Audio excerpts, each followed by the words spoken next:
We've had our Velux windows for about 10 years now, and this one's developed a leak in this bottom corner, which I believe is quite common.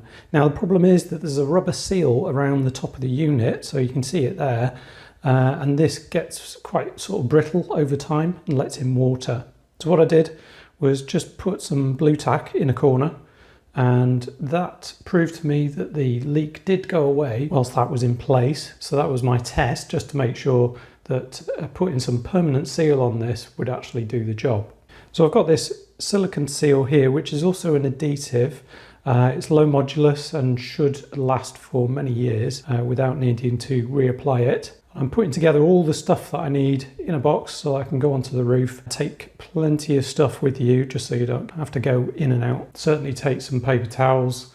You'll need some water to kind of wash your hand if you get any silicone seal on it, and it's good for just cleaning things down. So I'm going to start off by cleaning the window. You will need to do this to get proper adhesion, so I'm just using some basic window cleaner here. Then what I do is run the sealant around the frame where there's that gap.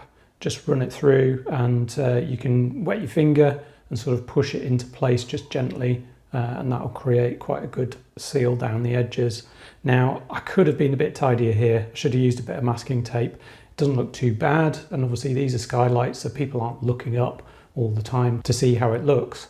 So before you go to the lengths of putting silicone seal around the edges, I would recommend that you take these side panels off first.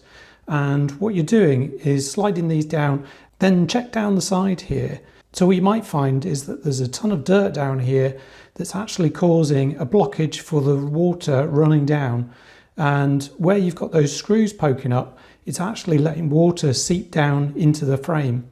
Now that was actually the cause of the leak on one of our other windows, but sealing it doesn't hurt. It's just that this was probably the cause. When you do put the baffles on the side back on, just note that there's a small notch there, and then that fits with a little lug that is on the frame. So make sure that that does connect. It can get a bit bent out of shape, and it's not difficult to correct that by just bending it back into place. Now that that's been in place, I can confirm that that has cured the problem. We haven't had any leaks since, so fingers crossed. That's a relatively cheap DIY option to fix your leaky Velux windows. Hope this helped. Let me know in the comments whether you got any tips. Thanks for watching, and I'll see you next time.